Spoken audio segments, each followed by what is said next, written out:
All right, so first play we're going to look at, 2nd and 2, one of the Patriots' first offensive plays.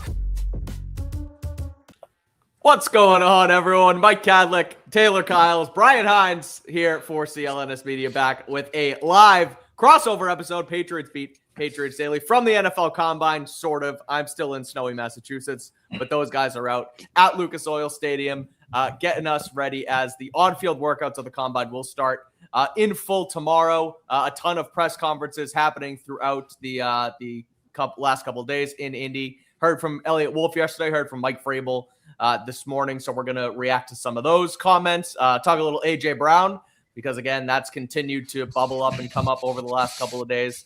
Howie Roseman spoke today as well, saying that they'll listen to trade offers for him, so that continues to have some traction.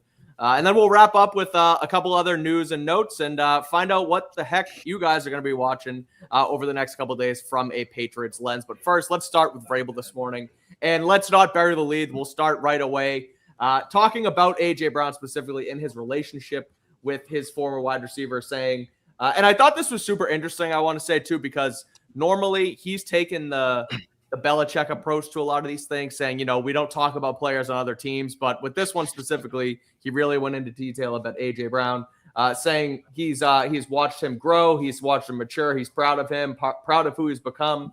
And also mentioned that the two of them text each other when things go good and when things go bad. So the smoke continues to bubble up there. Taylor, we'll start with you. What was your reaction to Mike Vrabel's comments about A.J. Brown? And do you think that, given, you know, the smoke that's kind of, keep saying it, bubbled up here over the last couple of days, that this is turning into a real possibility that they might actually go try and trade for him? I mean, we have to be very cognizant of the fact that this is the point in the season where all the smoke begins, where you start kind of planting seeds. You know, it's very political in the way people speak. And I mean, Mike Vrabel, I think we know at this point, he doesn't really want to get into players on other teams, but he will acknowledge the relationship. And we know with him, that really is the most important thing. So it's not really surprising to us. We know that they're very tight. A.J. Brown speaks very highly of him, talked about how early on in his Titans tenure, he really didn't understand why Vrabel was doing a lot of what he was doing, and maybe he wasn't as bought in as he should have been. But obviously, once they kind of crossed that threshold, blossomed into a very beautiful relationship. And Mike Vrabel talks about how much he admires him as a father, as a husband, and all those things. So, like, yeah, that's fine. And Howie Roseman, I mean, he's a very good negotiator. I think he knows how to walk that line of, like, we'll put it out there that, you know, if you know how to read between the lines and the subtext, yes, he is available in some capacity, but it ain't going to be easy. So I don't feel significantly different, to be very honest with you. I still think that the whole cap situation with A.J. Brown is very weird. I don't know how exactly you work out that contract, given the way that it's structured. But, I mean, we talked about him today with the number one receiver. You have to draft those guys. And when you're picking 31, that's going to be pretty tough. So obviously I would be very curious about A.J. Brown at the right price. But I don't think I'm particularly moved based on what we've heard recently. You mentioned the cap situation for the Eagles. That's my kind of hold up in this whole situation, because they're competing, right? They're trying to win. They're not like the Dolphins, who can just cut all these guys. They're rebuilding, take on these dead cap hits. Like, there's a great article on Over the Cap explaining the consequences of trading A.J. Brown. And if they do it before that June 1st designation, it's like a $50 million cap hit. So I don't know if they're going to be able to take that on. But if the relationship is so bad where maybe they just kind of have to eat it and go about the business, like, you would obviously assume the Patriots would be interested with the relationship and the need at the position. So, Brian, I'll ask you then. You mentioned a little bit. Would you be interested in A.J. Brown, the player? There's obviously been, I don't want to call it off field. It's sort of off field, on sideline kind of things that have gone on with A.J. Brown in the reading past. Books. But, yeah, exactly. Like, it's not, it's not like he's out walking the streets of Philly getting into trouble. But, there's been some clear, there's clearly a clashing divide there with the team. Do you think this is something Mike Vrabel could handle? And again, it's hard to do it this way, but putting the cap numbers aside and the hoops they would have to jump through, is this a player you would want the Patriots to go after? Or do you think they should, like you mentioned, try and do this through the draft or go target somebody else?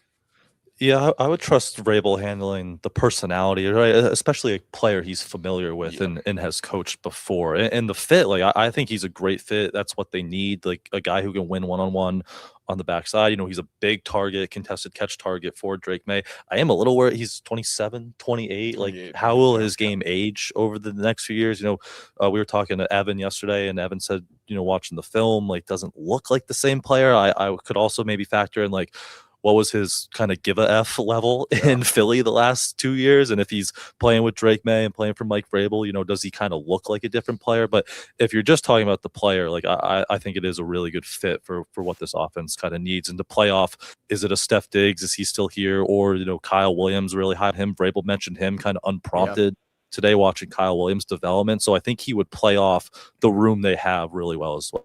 I think the quarterback situation is also very important because it seems like a lot of the tension with Philly is with Jalen Hurts. And obviously we know that a run first offense, Jalen Hurts, you know, he's got Devontae Smith, he's got Dallas, like he's got a lot of weapons in that offense. And obviously AJ Brown should be at the top of that list, but Ellie Wolf said they don't want divas, but I think at some point, if you're A.J. Brown, you get frustrated with the fact that this is an offense that would like to run the ball like 55, 60% of the time if they had their way, and you have other guys that need to get fed. And Jalen Hurts didn't have a very good season last year. Obviously, when they won the Super Bowl, there was all the talk about like he should be in the elite quarterback conversation.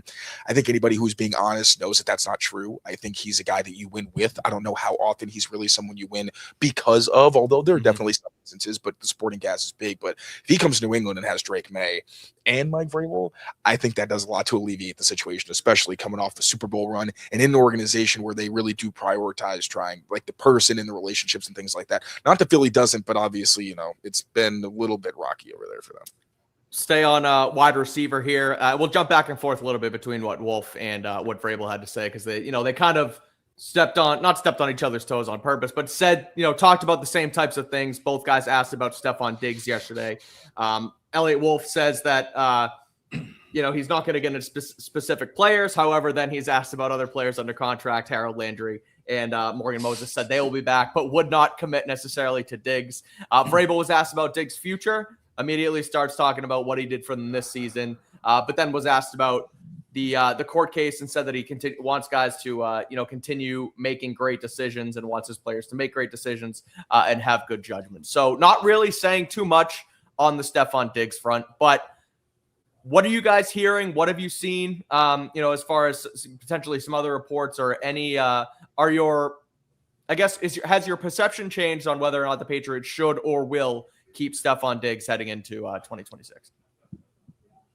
Taylor, Brian, Barth usually tees us up, so I'll do it this time. Brian, we'll start with for me, it's like I still would like him back.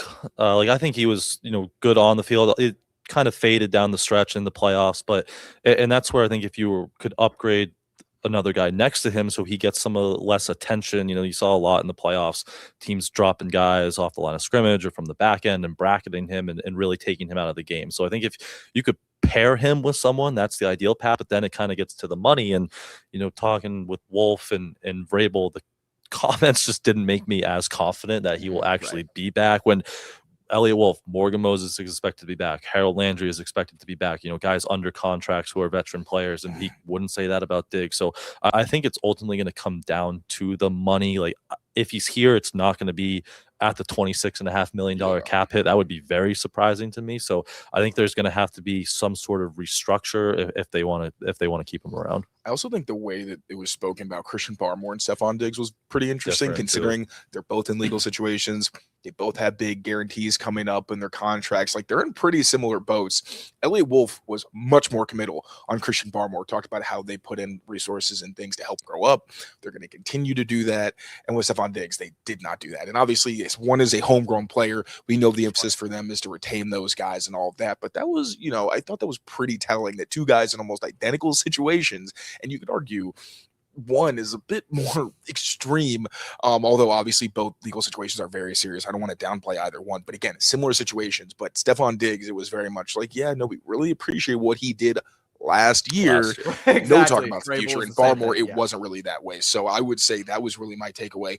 And in terms of whether it changed my thoughts on whether or not it'll be on the roster, not really. Like Mike, we talked about it. If you can restructure that contract, I don't know how easy it'll be to upgrade that slot receiver position. You hope that Kyle Williams can be that kind of player and serve that role, but we don't know. So I would like to see Stefon Diggs in training camp on a new deal, but if they can't work it out, I think the Patriots are maybe fine, might be a bit of a stretch, but I think they would be okay and do have options to replace Stefon Diggs, even if it's not the same caliber player in terms of hands. Like Stefon Diggs is literally the most reliable target in the NFL last season, and that awareness against zone and savviness to beat man, despite the fact that he doesn't have the explosiveness and athleticism that he did in his prime.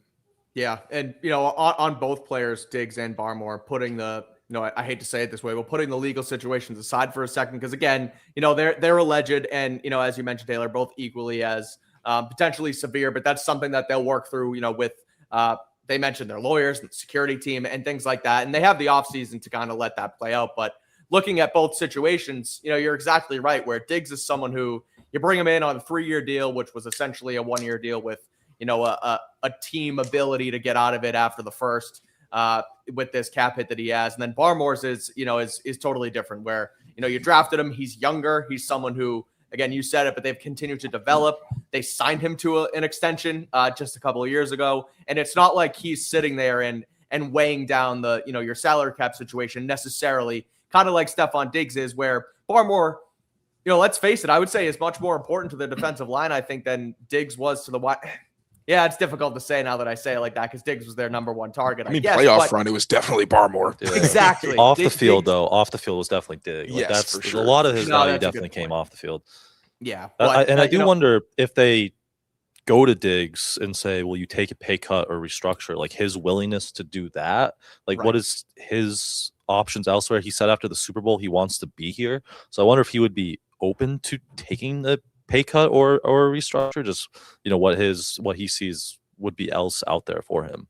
Yeah, I think that's that feels like the only way to get to Diggs back next year in 2026 is exactly that, where he understands he might not be able to get whatever it is on the open market, or he might test it and say, cut me and we can go that way. So it'll be interesting. Prioritize a ring now, to be honest. Also, I don't think he even cares about the money. I think he wants to get a championship and help his Hall of Fame case. So is this the best place for that, though? It would be back in New England, a place for a ring, or unless the Seahawks got Cooper Kupp or something like that. Yeah, probably. I know, like playing with Drake, like right, Vrabel.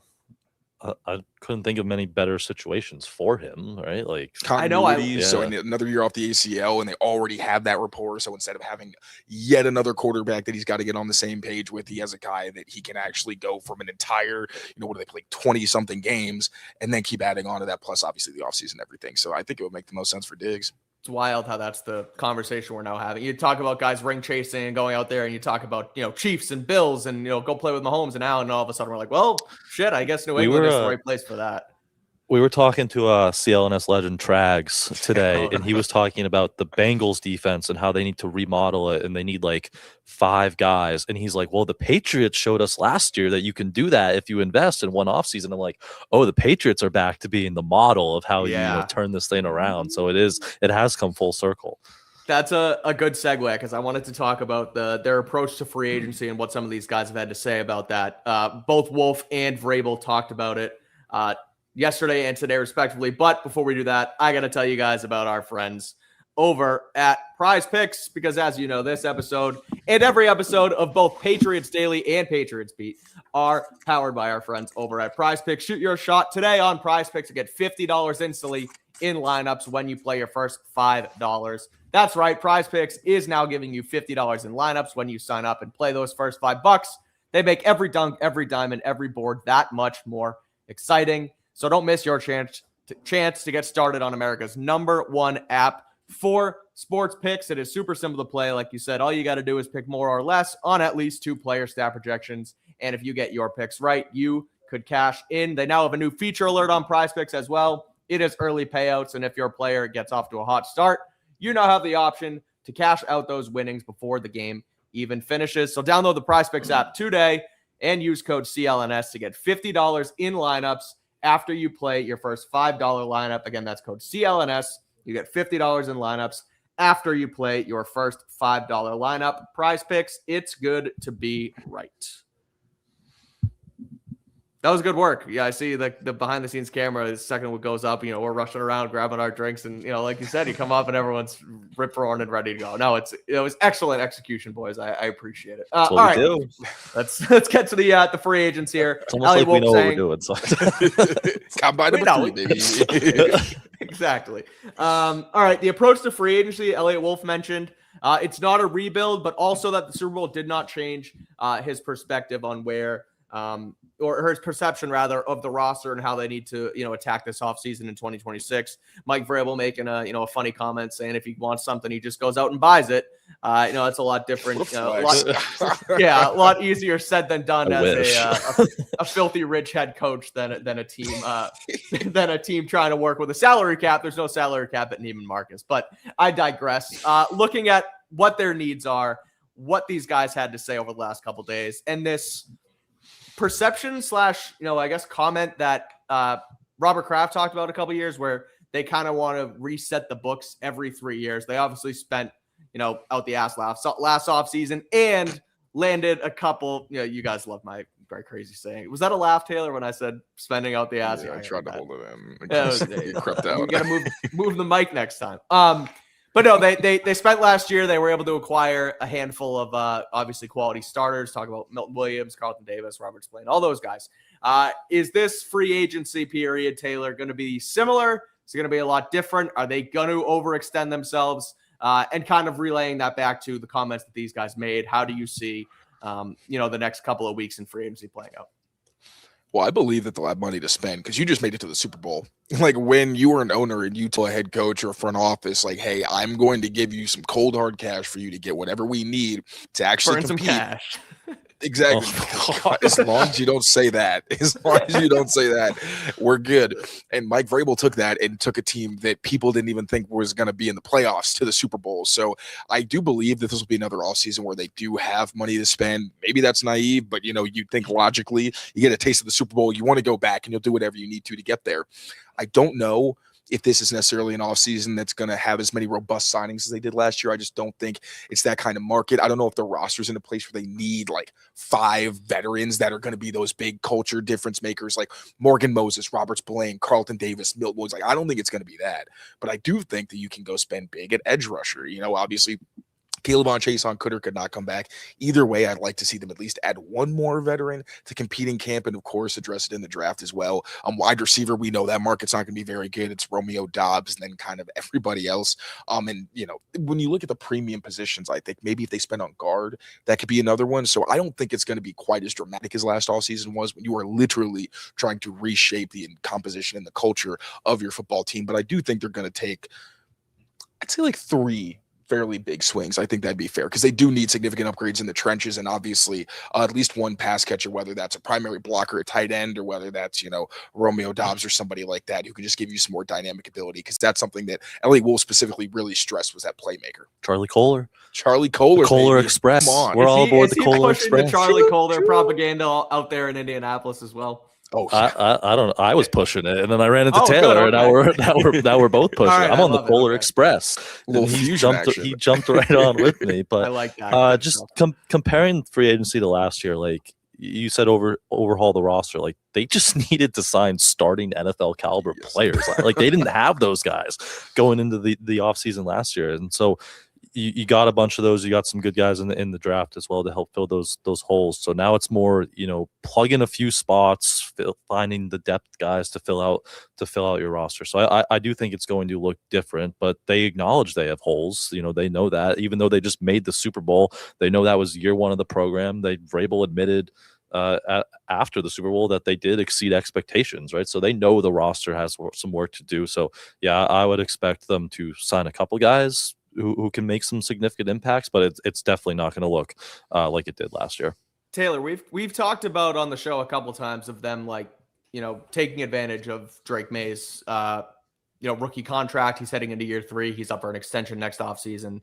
Do you think that them understanding they went to the Super Bowl, but also realizing that they may not be as close as they really were, is that going to hinder them by spending it all this offseason? Do you think they're going to kind of still look at this as a longer term rebuild, or do you think this is okay, we need to spend now because we need to take advantage of, again, this contract and some of the other guys who are going to be up in the next couple of years too?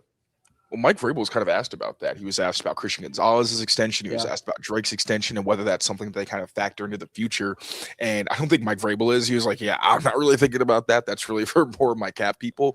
And of course, you want to have a healthy cap situation. Richard Miller has done a fantastic job with the Patriots forever in making sure that they're not in any like consistently bad positions with the cap. So I think there's definitely some level of responsibility and consciousness you need to have of, yeah, you're about to sign a couple people to some top of the market deals in the next couple of years. So that could definitely affect it. But at the same time, like I think that when you have those kinds of players, it prohibits you from having to spend big in free agency, right? If you have those blue chips that you draft and you develop and you can retain them, well, you don't need to spend big on the open market because you have those guys. And if you do, at least, you know, I'm not going to say hometown discount or anything, but it helps a lot.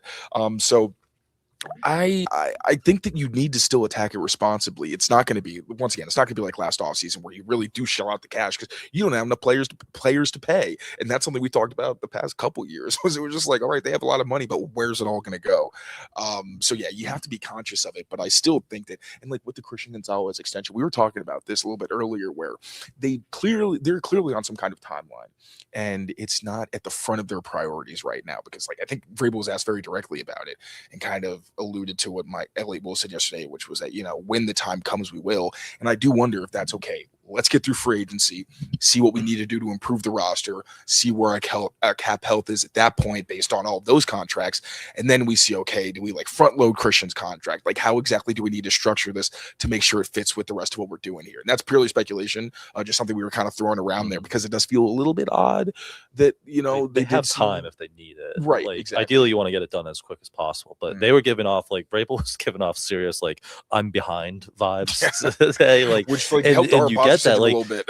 Yeah, right. I remember Bill saying after the second Rams Super Bowl, like the day after they won, he's like, yeah, but we're 5 weeks behind on the offseason. And you could kind of sense, like Vrabel was saying today, like he just started kind of going through free agency and he hasn't really even got to work on the draft yet. He was saying he was tight ends. Tight ends, yeah. Apparently. I was going to mention that to we'll get back to the tight ends in a second. Brian, sorry, keep going. But he was saying, you know, he was meeting some of the prospects today and he's like, you know, the interactions and learning the character, now I'm excited to go watch the film. So he hasn't, like, we talked to him 2 weeks ago, like the season ended 2 weeks ago, so he does seem like he's a little bit behind. So maybe they're, you know, get through free agency and then we can, you know, open this thing up with Christian Gonzalez.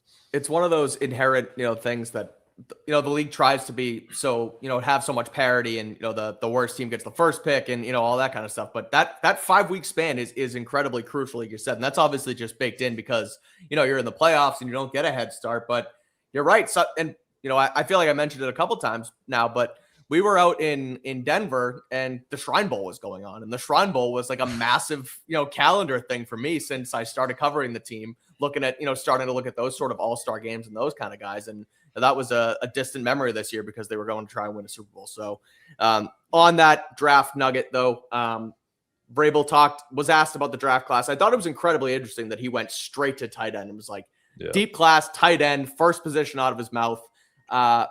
What did you guys make of that? Why do you think that was? Is that purely, as you said, Brian, starting with you, was that just, oh, I'm behind and I know that tight end's deep, so I'm going to throw something against the wall, like you said? Or do you think that this is you know, we've talked about, obviously they have a need at the position and Eliot mentioned it yesterday as well. You know, they have Hunter, but Hooper's not under contract. You know, he's going to be a free agent. So what did you make of Vrabel going straight to tight end and how do you look at, I guess, that class and, you know, in with what the Patriots need?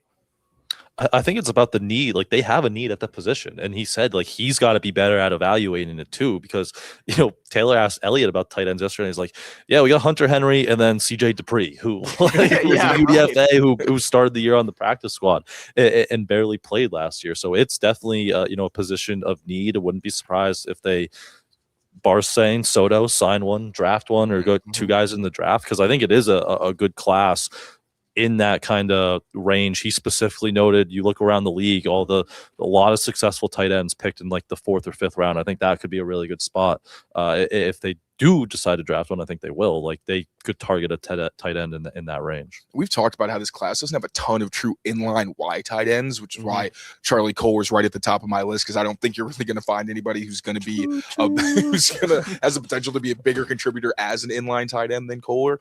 But I went on to ask, are there any non-negotiables that you have for the tight end position? Like, because there's so many body types. You got guys that are freaking 235. You got guys that are 265. So what are the things that you look for consistently?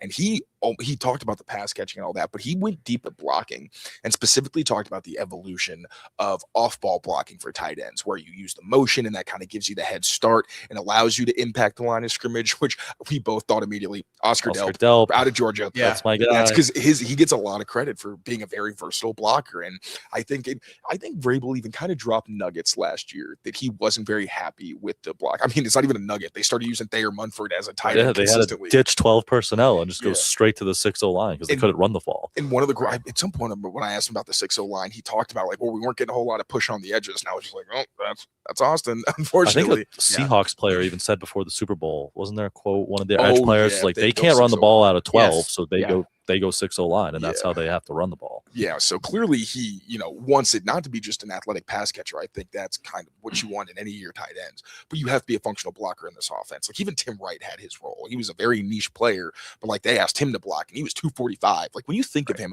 I thought he was like 230 to be honest, because he looks like a receiver, but he was a relatively bigger guy. So I still think that range of size is what they're looking for. I don't think they're going to go under 240, but I did think that comment about the different types of motion, how they need to evolve and figure out how they can run the ball. Even talked, and this is not related, but talked about their core concepts and how there's different ways to run them with personnel, with formations, with motion. So with the tight end position, it feels more and more to me like they are going to go the free agent route to get themselves an inline guy, whether it's Kohler, whether it's Njoku, whether it's a Cade Otton. And then in the draft where you got a lot of these F types, that's where I think you try to get somebody who's a little bit more athletic, who can be that dynamic pass catcher, who's a mismatch weapon, but also has value as a blocker. Any other major big takeaways from either of you from what either Eliot Wolf or Mike Vrabel had to say over the last couple of days? Maybe something we missed or, anything that stood out? We hit on it a little bit earlier, but the Kyle Williams thing was encouraging for me, just that he brought him up unprompted and said, he's got a lot of potential. We like what we saw. Again, he was, buried behind a ton of veterans. He only played 31% of offensive snaps, had 12 total catches, made him count, with the big plays. But, I've said it all year. Like I liked what I saw from him, and I think he's got a lot of potential left. So the fact that, Wolf was complimentary of him, Vrabel brought it up again, unprompted, didn't even have to ask, just talking about those wide receivers. Because he was saying like, it's a hard position, to come into the league at such a young age, very different from college, especially when you're, here you're training for the combine, you're running 40s, and then you get out there in training camp and you're like, crap, like this is, a lot different with all the coverages that these defenses, are playing and mixing and matching zones and man and stuff. So it's definitely a mental hurdle for some of these guys, and that development process takes time. So I'm high on Kyle, and, the fact that, again, they spoke positively about that was encouraging for me. I think interior offensive line is an even bigger question mark than it was when we got here, because I think before we spoke to them, you could kind of go back to that Eliot Wolf quote about Jared Wilson from last summer, where he said that the long-term plan was him to play center. Eliot Wolf kind of walked that back yesterday. Also, Mike Vrabel did. He said, well, he asked, like, well, when did Eliot say that? From last summer. You've seen what Jared did since then, right? So, I mean, they clearly saw things that were encouraging, and I would agree. Like, was the technique raw? Yes. Was he as sturdy as he needs to be in the future, whether he's at center or guard? No. He also spent the entire offseason last year preparing to be here, where they are not doing almost anything that's truly related to football. So another offseason, and that's where I think it's going to be more interesting. Like, do they think he can actually bulk up and get good enough to be that, or do they think he's the center? I'd like to see a competition. But also, like, how do you go in free agency? Because are you going to sign if you sign like a David Edwards, you're telling him he's going to be starting. So then it's like, all right, we're either going to keep Jared Wilson or cut Garrett Bradbury. I think that's just going to be a fascinating position to watch. But the main takeaway being that Jared Wilson's future is not set in stone. They definitely want him to play and be a part of this, but we don't necessarily know where that's going to be. And this isn't as much X's and O's related or anything, but when Mike Vrabel was asked about casting a wide net and wanting diversity on his coaching staff. Very good answer. It was the best Unbelievable answer I think I've heard from any head coach in the NFL, maybe outside of like Bruce Arians, who does a phenomenal job when it comes to diversity, not even just hiring people of color, but also women, and being very intentional about that in the Buccaneers organization. Even now, I'm sure he does the same now that he's kind of higher up in the building. But Mike Vrabel's saying it's not just, he wants diversity of thought, diversity of backgrounds, diversity of race. Like, he wasn't afraid, which I honestly like that he wasn't afraid to say race. I'll be very honest. I feel like sometimes totally. No, you're right with that. But there was no, I thought he wasn't uncomfortable because his intentions were good, or at least what he told us is that I don't want players falling through the cracks where you don't have someone that you feel that you can relate to. And I want players, whether it's on the field, whether it's off the field, someone to be able to connect with them and help them. I thought that was a phenomenal answer. And that is the value of diversity, is being able to reflect and help represent and advocate for people who may not necessarily be as represented in your organization. So that I just thought was a fantastic answer. And also, I mean, the success they've had. He talked about the fellowship program. There's a Bill Walsh fellowship program. So, yes. Where they, have coaches come in, in the spring or summer, and they just spend, 4 to 5 weeks with the team. It's kind of like he compared it to an internship or a job interview today. And he kind of ran through, Clint McMillan, their defensive line coach, started as that in Tennessee. And he gave a funny story. Like, he said the whole building kept coming up to me and saying how great Clint McMillan is. And he's like, he gave him an old, he's like, he said, is this like guy Vince Lombardi or something? And he said, we had a road trip in the preseason. I think he said, Detroit or somewhere they traveled for a road game, and he called Clint McMillan and he's like, if you can pack your bags and be in the office when we get back, like, you can stay for the rest of the season. And they pulled into the facility and Clint McMillan was sitting in there. So, he's come from that.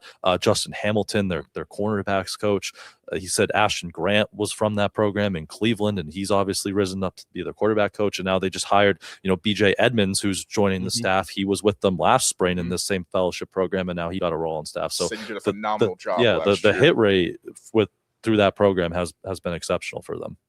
No, it's really cool. And I was listening to Vrabel was on with Florio and Sims today too, and kind of in the same vein of the diversity comments he's making. Just as Vrabel it was like such a genuine human being, right? Like, and it's not fake, it's not bullshit. And you mentioned him straight up talking about the diversity and not hiding behind it like some other coaches or people in this league may.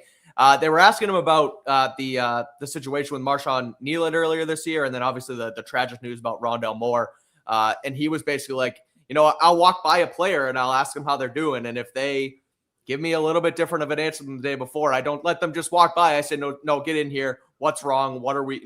How do we help you? How do we fix you today? And football is it tries to be this manly, rough and tough sport. And of course it is, right? I mean, it's football. You're sitting there trying to kill the guy on the other sideline. But, at the same time, these are people. It's a business. They're your coworkers. You work with them every single day. So Vrabel certainly, he was the coach of the year for a reason. It's not just, what the Patriots put on the field this year, but off the field as well. So that is the Wolf and Vrabel situation here out in Indianapolis. Before we close out with final thoughts on what you guys are looking for, did want to touch on some news around the NFL, and that's Brian Thomas Jr., Jaguars wide receiver. Dan Graziano of ESPN wrote a column today about players who could potentially be trade candidates, and he wrote that there's been no indication that trading Brian Thomas is something the Jaguars are planning, but there are teams monitoring the situation in case the hyper-talented LSU product has fallen far enough down the depth chart that the front office would consider a move. Also wrote, as team fits, the Patriots, Bills, Steelers, and Raiders. Brian Hines, would you trade for Brian Thomas Jr.? I would. I'd be all in on him. This is a 24-year-old who had a 1,000-yard season as a rookie with Mac Jones. Sorry, Mike, but he's got all the talent in the world, and I think that's what you need in this kind of wide receiver room. You notice the production goes down the second Mac walks out the door, right? Look at that.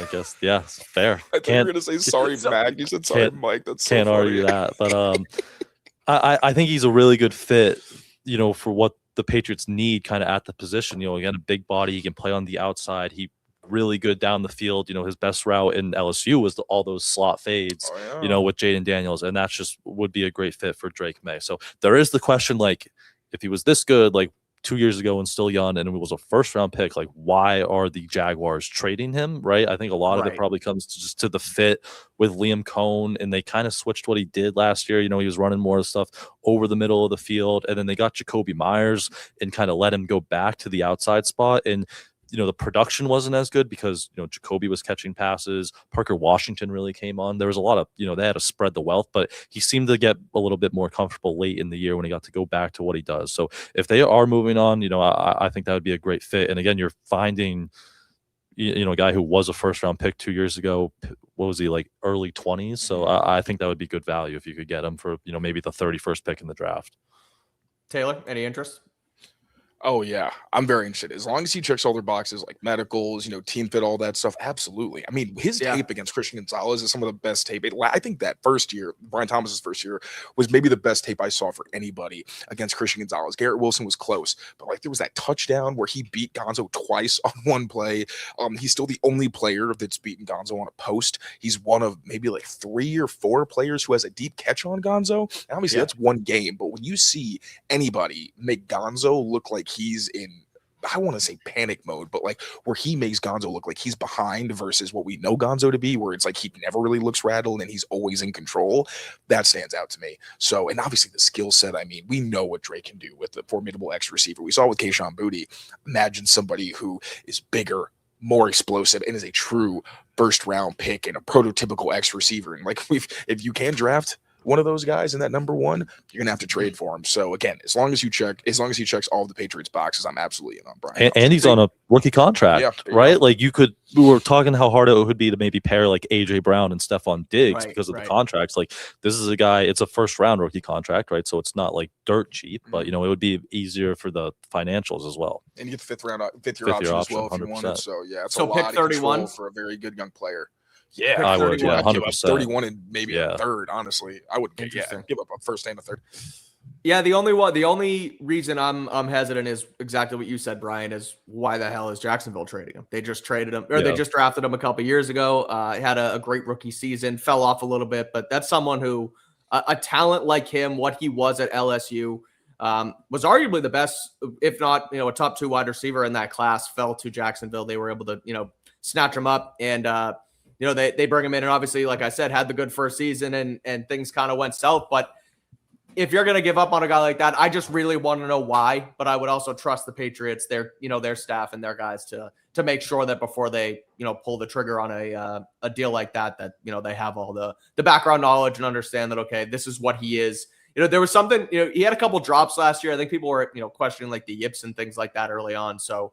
I would just want to make sure that all those boxes are, 100% checked before you actually make a deal like that. I think he played through some injuries too last year. Yeah. He was a little banged up, so that probably, helped with that. But yeah, and if there's a lot of mouths to feed, and that was his problem. Yeah, it's not going to change in New England. It doesn't matter if you are the true number one. Like you'll still get your targets, but like you might not be the focal point of every single game. So if that's an issue for him, again, that's one of those boxes where if he doesn't accept that, like Kayshon Boutte had to kind of eat it after last year being the kind of another LSU receiver who first round talent. Obviously, when he was kind of popping off, we knew that Boutte was very upset about not getting targets back in 2024. Right. Very different in 2025 when you're in a winning culture. But like the Jaguars were kind of a similar situation to the Patriots, except obviously took them longer to really get started. So again, there are definitely some things you need to look into, but in terms of talent in the situation, being able to get that kind of guy for, as long as it's not anything like 2 firsts, like, maybe not that, but, a couple picks early in this year, I would probably be about it. Be interesting to see if they do it. Now, I'm glad that Eliot Wolf was, he seems like someone who will be soft-spoken, but he goes out there and, he'll say it. And as he said yesterday, you don't want a diva wide receiver. And Josh's system is throw to the open man. And that's, you don't want to get, if you have success in one version of the offense you're running, you don't want to have to get caught up in trying to get this guy, 2, 3, 4 targets early on to kind of get him going, things like that. So if Brian Thomas is, if that's something that he's going to need or they think that he's going to need, then, I'd probably be a little bit more hesitant. But, again, he was basically a star as a rookie. And just because things, went a little sideways one year, I would definitely be open to bring him into the fold here. All right. Before we get out of here, guys, Taylor, we'll start with you. Number one thing you're looking for from a Patriots angle through the rest of the combine, Thursday through Sunday as on-field workouts begin? I'm just gonna be fascinated by the measurements for some of these edge guys because there's so many unique profiles where you got like the undersized guys who may be very talented, but they, when it comes to length or something like that, there's questions. Or some of the bigger guys where they could test like through the roof, despite the fact that like 265, 270. So I feel like that's gonna go a long way in kind of shaping how, obviously, it's gonna shape like how the board stacks up. That's part of what the combine's for. But for me, someone who hasn't been able to get into the tape as much as I want, it'll be very good to kind of structure it that way and help with the tape study a bit and have a little bit more context on what these guys actually look like, how they perform, and where some of those red flags might be that could potentially dissuade the Patriots from being interested in them. Brian? Yeah, edge, tight ends, that middle group of tight ends, again, we like Oscar Delp, but is he going to test so strong now that he's maybe out of that 4 or 5 range and, early day 3 or late day 2?